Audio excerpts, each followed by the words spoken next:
Welcome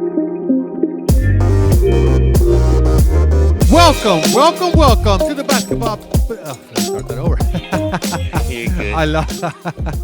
That's only I think the second time I've ever messed that up. So I like the odds. I like the odds. You know. Yep. All right, here we go. Welcome to the Basketball Fiends Podcast, a proud miembro of the Our Esquina Podcast Network. If you don't know my name by now, then you haven't been listening enough, and you should remember that. My name is Jesus Acevedo Jr., and I'm joined by my co-host Alex Aguilera. What's new, Alex? Let's see. I'm going to the Mascot Hall of Fame tomorrow for work. So that should be... Mascot Hall of Fame. I didn't even know they had that. That sounds awesome. Yeah, I had looked it up online. The place actually looks fun. It's like a little freaking like mini amusement park type of deal. I don't know. It actually looks like a cool facility. So. And is it like a mascot Hall of Fame for all, like every sport, or is it just that's pretty awesome? And it's in Illinois, in Chicago? No. So it's in Whitting, if I'm pronouncing it right, Indiana, but it's like borderline, like right outside like the city. Okay. So yeah, so like Indiana and Illinois, especially like near Chicago, we're like pretty much borderline to Indiana. So like Gary, Indiana is like not that far. Okay. Like honestly, like if you go up to a high rise in downtown, you can like see like a little bit of Indiana from a high rise from the city. So it's actually like right there. Like it's half an hour from downtown. Wow. Well, the Mascot Hall of Fame, that actually sounds pretty fun. That's my one thing that I learned today. Yep. It's real. It's real. But you know what else is new is the NBA is back. Preseason has started on Tuesday. I think Monday actually. But so preseason, I'll be honest. I have to say I love how every fan base just overreacts to their team's first few games in preseason, like which rightfully so, right? Because up to this point, every fan base believes that the team has a shot at the playoffs. But I love how everybody just like, this is our year. We have a great squad, and it's preseason. To me, I have never put too much stock in preseason basketball because it can give you a false sense of happiness. Because once the season starts and the wins and losses are counted, we start to see what teams are real. But, let the fan bases enjoy this moment. I know there were like a lot of highlights and this and that, but it's preseason, right? Yeah, and it's fun to have basketball back, even though it's not, meaningful basketball. It's nice to get a little glimpse of, what your team may look like in the regular season. I mean, I know everyone was pretty hyped on, the Bulls, just with DeRozan, Levine, Caruso, Lonzo, all of them, and how they showed up against the Cavs, and now everyone's kind of like smacking on the Cavs because they've been having a pretty bad preseason. But I mean, it's cool. It's preseason. It's kind of it's loose. Nothing too serious. So I mean, it's laid back. It's laid back. That's what it is. And speaking of teams, we're going to kick off this episode talking about the Brooklyn Nets and more specifically Kyrie Irving. Now, Kyrie Irving, he's among a small group of players in the NBA that has been reluctant to get the COVID vaccine. Now, while last season there was no issues with that, this season is a bit different. The reason being, some states have enacted mandates that people who want to attend venues such as sports arenas must be vaccinated. One of those states is New York, where the Brooklyn Nets play. So if Irving, in fact, does not get vaccinated and the mandates stay in place, Kyrie will be unable to play in any Nets home games or even participate in practice. He's looking at possibly missing 41 games, Alex. Yeah, I mean, I think just before I really get into Kyrie, just to reiterate the fact that like the majority of the NBA is vaccinated. Yes. And I think, it's a little bit skewed that unfortunately some of the more prominent names in the NBA who have, been upfront about, not really wanting to get the vaccine has sort of, overshadowed that. And I think the case with Kyrie is that, I don't know, it's disappointing. We see a lot of the good that Kyrie has done, whether it's, racial injustice, supporting, WNBA players, whatever the case may be. I mean, whatever opinions you have on, Kyrie, that's your own. But I think for the most part, just um, the lot of good that he's done. And, when it comes down to, getting the vaccine, whether you come up with the excuse of, oh, it's a personal choice. It's like, yeah, okay, but it's a public health issue. Everyone's lives are at stake, and to not go ahead and just get a simple shot. I mean, and it's been out for like what, over about a year now. So I mean, it's like the research and data is out there. It's just, I don't know. I find it harder and harder to justify why you won't get it. And on top of that, worldwide the vaccine has been administered with so many people, thousands, millions probably, and we have yet to see any serious side effects. We have yet to hear any, I guess you can say reports of people turning into zombies or people getting Right, things of right. nature. For sure, one thing I was hoping when I got the vaccine was I was hoping that I would have better cell phone signal. Frankly, that did not happen, so I don't know where those rumors started, I right? remember some people were saying like, "Oh, you become magnetized." I was like, "You tell me I could be Magneto?" I'm like, "That hasn't happened yet." I mean, That doesn't sound like such a bad idea. Actually, when I saw that, I was like, I mean, I'll take it, sure, right? right. I mean, you see the damage Magneto puts down in the X-Men universe. So But look, now getting back to Kyrie Irving, if he does miss those 41 games, he's gonna miss out on paychecks. Now, under an agreement between the league and the players' union, Irving stands to lose game checks of about $380,000. That's a lot of gun. That's a lot of money. It's a lot of money. And now, my good friend John, who owns White Cup and who he puts out great T-shirt designs. And by the way, if you need some T-shirts, printing them up, hit him up. No one does better quality than White Cup. Check out whitecupn.com. But that plug aside, you brought up a good point last time I talked to him. He said, what happens to that money that the Nets won't have to pay him? Can the Nets use that money to sign another player part-time since Kyrie will be missing out those 41 games? Or did the Nets simply pocket it? Or does that money go somewhere else? Like, what happens to those checks that Kyrie Irving will not be getting?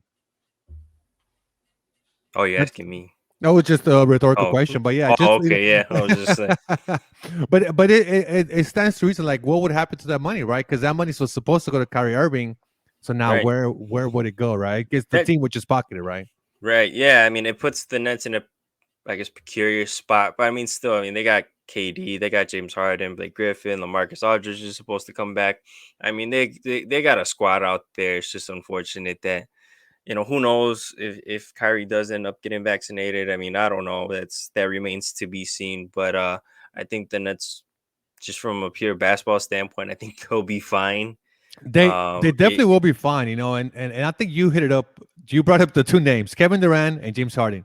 Yeah, If those two players are healthy, you have enough to still make the Eastern Conference Finals and the NBA Finals because they have a good solid roster. They have enough, I guess you can say veterans that you're not counting on them day in and day out, but they're gonna have their games where Blake Griffin's gonna go for his 30. Some of these other players can still get you points, not every day like what they used to, but as long as you got Kevin Durant and James Harden, you're gonna be atop of the pretty good list to make a run at the NBA Finals. And look, more recently, the NBA they released the GM survey where they interview all the GMs in all the league, and they tell them, they ask them different questions, right? One of the teams that they all said would win the NBA Finals was the Brooklyn Nets.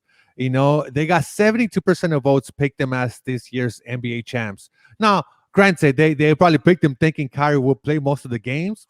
But once again, if Kyrie's not on the team, they still have a good chance of winning the NBA yeah, title. yeah. I think those chances dip a little bit. If Kyrie doesn't play like half the season, but I mean, just on paper, it's a stacked roster, and I mean, we saw them take the eventual champion Milwaukee Bucks to 7 games, and they were what, 2 feet, a foot, away from possibly winning that game 7 if Durant doesn't have like big feet or wears a half a shoe size bigger. So I mean, they're definitely a heavy hitter when it comes to not only the Eastern Conference but just in the league in general. So I don't it's an easy pick, or it's kind of pretty much easy to say like, yo, like the Nets probably got the best chance to win because like, look at that team. Yeah, and look, some other notable results from the GM survey was they asked the GMs who is your MVP pick. Kevin Durant received 37%. Luka Doncic was second at 33%. And look, I have to say something. I like Luka, right? He's a great player, but I do feel like the media drives this narrative. Last year, Many and most NBA experts picked Luka to win the MVP, and he didn't even crack the top five. Another point is the current MVP winner, Jokic, he didn't even make the GM's list, which just goes to show, what do GMs know, right?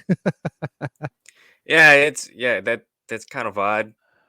Just okay. I mean, odds are like it's kind of rare to see back to back MVPs, but to not even, I guess, acknowledge that the reigning MVP could, make a case for repeating is kind of odd. And yeah, I do kind of notice that. Um, Sort of just what basketball media in general is sort of the narrative that like Luca's gonna win MVP, like he's up there and he's a great player, and I think Right. he has the talent, the skill, the caliber to win an MVP. But it just remains to be seen. And also too with Dallas, I mean, they got a new head coach in Jason Kidd. We're still trying to see whether or not Kristaps really, meshes well. Um, as sort of like a dynamic duo with Luka Doncic. So, I mean, we'll see. I think just a lot of the hype around Luka at such a young age, it's kind of like, man, he's like, right there, but not quite. So, Yeah. we'll see. We'll see. Another topic was most improved team. And I know this is one you're going to like, Alex. GMs voted the Chicago Bulls with 27% on votes. Now, on paper, they have the talent and coaching to make that a reality. But look, like you said, in that first preseason game, they showed what kind of team they could be. Granted, it's preseason, right? Yeah. But, GMs looked at that the same. They said they were one of the most improved teams this offseason with 27%. Yeah. I mean, it's not even just being a Bulls fan. I mean, just on paper, the team is a lot better. And I think the expectation is that they should be better. Like this should be a playoff team. I'm not gonna go out here on the limb and say like, yo, the Bulls are going to the finals. They're gonna give, like, bro, it's gonna be like back in the Bulls Miami Heat days where they went at it, and now the Bulls are gonna go at it with the Nets. It's like, nah, I think the Bulls are finally moving in the direction with Zach Levine where they're building a team around this guy, and moving forward, it can become a destination for free agents now. I mean, look at them, picking up DeMar DeRozan, being able to trade for Lonzo. So I mean, it's nice to see that the Bulls look like they'll win finally. Like Bulls basketball will become relevant, and they're bringing back the white jerseys for home. That's probably like the biggest thing this year that I'm so hyped for. They're bringing back the white home uniforms. Now, one other topic or question that the GMs answered that I definitely want to talk about because we had a special episode on was which rule GMs would like to change. And that was one of our special episodes in September. The top vote getter was take transition fouls, which got 13%. And that essentially means, when a player has a fast break opportunity and another player fouls them. They want that rule to be changed. What exactly would it be changed to? I'm not sure. But the one that I really stood out to me that I think would be really interesting was having free agency before the NBA draft. That one got 10%, and I am all for that one. That will make the NBA offseason better than it already is. Can you imagine teams trading picks in that draft that's going to take place in a couple weeks from when the NBA free agency starts? I think that one would definitely change how many teams plan, and I not think it will make it really fun for And it got 10%, so hopefully we'll get there one day. What do you think about that, Alex? Yeah, no, it just adds more fuel to the fire, as some people like to say. I mean, just to have free agency before before the draft, and I mean, just it just puts more on the GMs to plan and say, hey, like whatever draft prospect you're looking at, does that play a role, after what you may get out of free agency? Who knows? So I think it really just adds a nice layer of dynamic as to just how teams prepare, going into the next season. Because I mean, like right now, it's you have the draft, and then free agency doesn't start for a while. But to have free agency beforehand and pretty much have like the draft come right after. I mean, it opens up a lot of possibilities, for teams to, make moves, just weeks in between or weeks apart. Definitely, definitely. One player I wonder if it was ever in the GM survey ever mentioned was Pau Gasol, and if he wasn't mentioned, definitely one of the teams that he won 2 titles with, the Los Angeles Lakers, were definitely mentioned. And I bring up Gasol because a Spaniard announced this week that he's retiring, Alex. Now, where do you think Pau Gasol will be ranked among the international players that have played in the NBA? Oh, I mean, he's got to be up there, man. Like top 10, I would go as far as to say top five. top Number five. one, That's yeah, fair. top I like five. that. Top five. I think what he did, he never won an MVP award, but he won two titles, instrumental in both of those titles. The Lakers wouldn't have won those two titles without Pau Gasol. And I think his years with the Lakers were definitely his most noteworthy, granted, because they won the two titles, but he had some great years with the Memphis Grizzlies as well. During his career in the NBA, Paul averaged 17 points and 9.2 rebounds in 1,226 regular season games. So yeah, I think that for sure guarantees him a top five international player in the NBA. Granted, we have more international players now, so 10, 20 years from now that may change, right? But Right. I right think now, that's where the top 10 came in because I was just like, some guys coming into the league right now, they look pretty damn good. So, right? Because I mean, you could easily put Giannis at the top five right now as well, and he's still playing, right? right. He's So only in like year 9 or something like that, which is wild to me. I think when media day started, and he's like year 9, and I was like, wait, this guy's been in the league 9 years. Like it's kind of like it blows my mind, just like how long some of these guys have been in the league now. Like Steph's like on year 13 or something like that. I was like, I remember when the dude got drafted, drafted. like that. Like it makes me feel old, and I'm not old. I'm just like, what the like? Where did the time go? Like, how is he on year 13 already? Yeah, you're not old. I'm old. But no, look, Paul's game was perfect for the time period that he played in. He kind of finished Absolutely. playing right before the NBA got really triggered three-pointer happy. And now I'm sure he would have extended his game to three-point line had that happened sooner. But as of this moment, there aren't too many players of Paul's style of play in the NBA. He really dominated that mid-range game in the down low, posting players up. He had a good basketball IQ, but there aren't too many players of that caliber right now in the NBA. So he's definitely going to be remembered for a lot of things. I always found it interesting that he was drafted by Memphis, and then he was straight to the LA Lakers for his brother Marcus Gasol. Right. And then So I his brother Mike ended up playing for the Lakers anyway. right. So So yeah, but yeah, yeah, I just love that dynamic of the Gasol brothers. How one started off pretty much they both made their names in Memphis, yeah, and I would say more so Mark because that's where he spent most of his career.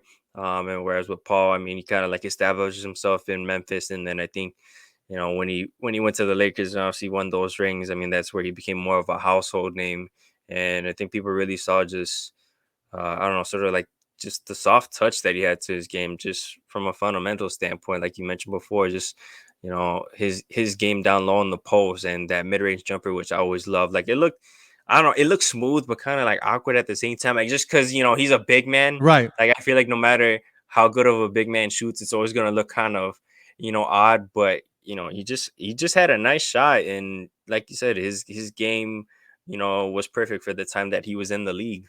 Look, as someone who has an ugly shot, I always tell people, what's the point of the game? For the ball to go in. It don't matter how it goes Hmm. in. It could look ugly, but if it goes in, it goes in, right?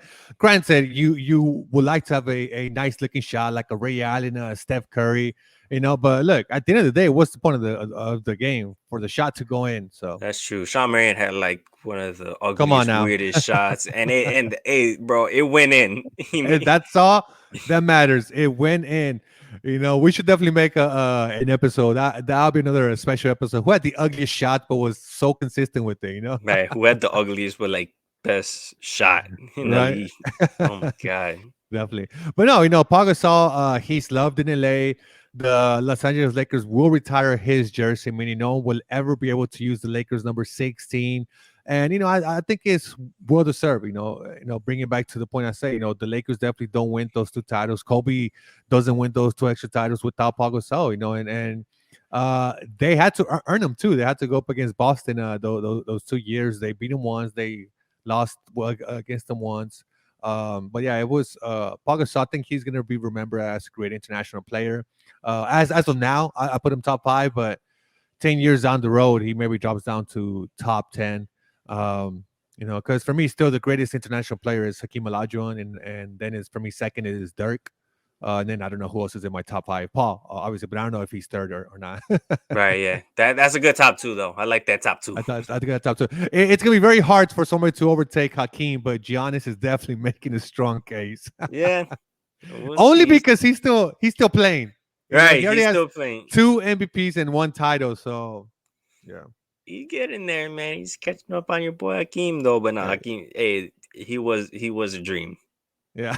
he definitely was. And look, now that Paul is retired, he will be liable to use the league's benefits plans for retired players. Oh my god. However, Alex, and this news dropped today. We're recording this Thursday night. It dropped Thursday morning. We actually had a different topic as our last topic. We were going to talk about the NBA. They're no longer going to randomly text players. They're no longer going to randomly test players for marijuana. But as we both woke up this morning, we saw this news and we were like, well, we have to talk about it.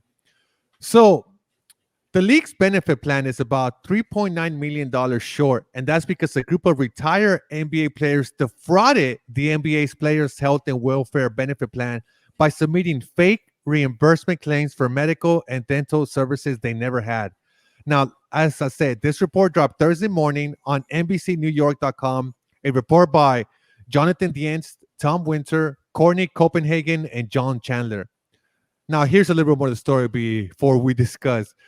So 18 NBA veterans have been indicted in Manhattan federal court for defrauding the NBA Players' Health and Welfare Benefit Plan. And there were a couple of noteworthy players. Some of them are Tony Allen, who I have spoken about a lot in this podcast, former Lakers guard Shannon Brown, who I believe was on those title teams with the LA Lakers, with Pau Gasol, Glenn Big Baby Davis, who faced Pau Gasol in those two titles, Sebastian Telfair, Darius Miles, and the ringleader was former 2009 NBA draftee Terrence Williams. Now, the report, based on a grand jury indictment, states that the players allegedly engaged in a white space screen from at least 2017 up to around 2020. That just, as I was reading the report, Alex, I was like, first of all, shocked, right? Like, this happened. Like, players were defrauding the health plan to help them out when they need it. And then not just that, they're taking money from other players that are going to end up needing it down the road. And it just boggled my mind. And I, I'm still coming to grasp with it. Yeah, it's such a bizarre story. Like first shock, you're like, whoa, like defrauding the NBA's health plan, and then you're like for $4 million, and then you look at the players involved. It's like, why? It's so random, and just like the names you see, you're like, why is Glenn Davis, Big Baby Davis, defrauding the NBA's healthcare plan? Why is Sebastian Telfair defrauding the NBA's healthcare plan? Like it's just why? Like I just need way more context with this. Well, look, I mean, for we've seen the stories out there that we know many players, they tend to not manage their money in the best way possible. ESPN had a great 30 for 30 called Broke, which detail how Yeah, many players do in fact go broke. And I have to think that played a role, that maybe the money they made during their playing career was dwindling down, and maybe they saw this as an opportunity to be like, hey, here's an easy way for us to get money. man, it's just about 18 guys. Like that's it was kind of thought out. I mean, this is like you said, what it was from 2017 until 2020. till 2020. So I mean, yeah, just there's some planning, there's some thought process to that. Obviously, like I don't know nothing about defrauding or fraud by any means, but if you're pulling a scheme like that for a couple years, I mean, I guess we're doing something right. I mean, you were kind of getting away with it for a little bit, but And look, yeah, if Terrence Williams would have put as much work during his time in the NBA as he did in defrauding the NBA's health plan, maybe he wouldn't have had to defraud the NBA health plan. Because hey, wow. I'm just saying. Look, Williams, who was the ringleader, he never amounted to much in the NBA. He was a high lottery pick. He bounced around from team to team. And this failed scheme speaks as to why he never latched on with the team. He didn't do things the right way. And look, they got sloppy. Here's how they possibly got caught. Right, this is from the article. Some of the fake invoices and forms, according to to the court documents, stood out to people because this is a quote: "They are not on letterhead. They contain unusual formatting.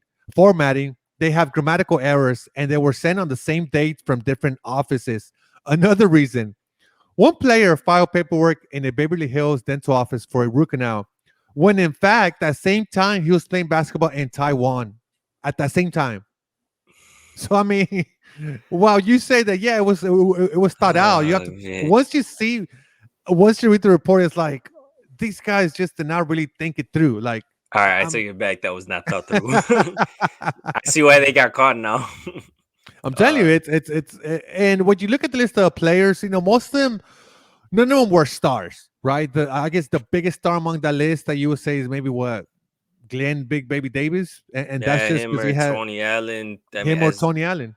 right as sort of like the most notable names or most recognizable names on that list. But yeah, yeah, I just really find it just bizarre more than anything, and I'm pretty sure a lot of people do as well. Just sort of how it got started, like how these players all came together and said, hey, let's try to pull this off, let's go and do this thing.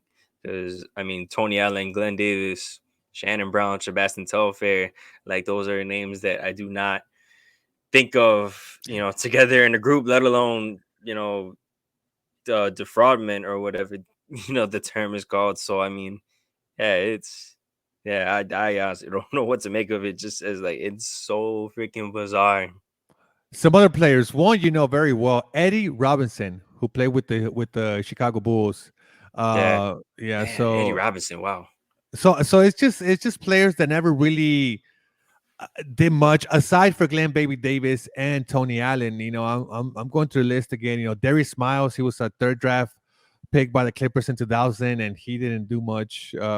So it was just you know yeah, just makes you think and I found it noteworthy that NBA.com hasn't nothing about this on their website, because I'm sure they don't want this out, right? Obviously, but I'm glad that the story comes out, and I wonder how current NBA players feel about this. I wonder if anybody's gonna stick a mic in their face and be like, hey, what do you think about your fellow NBA brothers doing this, and trust me, this is not the last we hear this. We're gonna hear more stories that are gonna come out Good. of this. Players are gonna speak out, uh, because we got to get to the why, right? I mean, Yeah. I kind of gave my theory. They were broke, or they were going broke, that, or they Right. saw it as easy money. But we're gonna get the why sooner or later. Yeah. Yeah. I mean, it's I think it.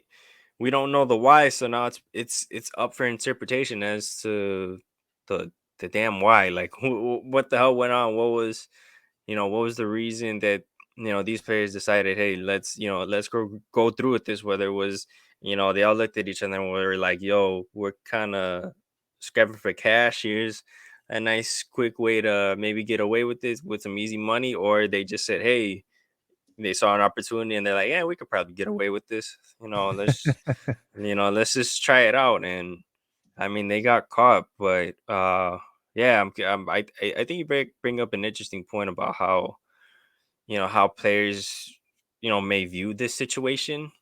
Not just for what it is in the moment, is like, whoa, what the hell are they thinking, but just I don't know, moving forward of how they handle their futures financially, and not be unfortunately like the many athletes that whether they have stellar career, or they were just kind of in and out of the pros, and they end up going broke because they were acting stupid, or they got in the unfortunate situation that someone screwed them over, who knows. But yeah, I mean, I think it may give players just something to think about. Definitely, and some of the players, they were told to return the money that they had received, and some of them did, and some of them didn't. So it's gonna be interesting how the rest of this story plays out. But yeah, but that was our last basketball topic for this week.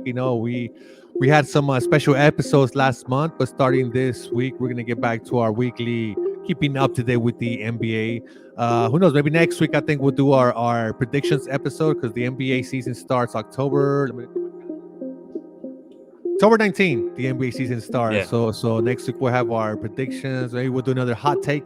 Hot take. So last year both of our hot takes came true. So we'll see what Yeah. happens. What happens this year? I know we also talked about having an astrology power ranking, so we may have to bring that back. But yeah. But thank you so much for listening. Don't forget to subscribe. See ya. Deuces.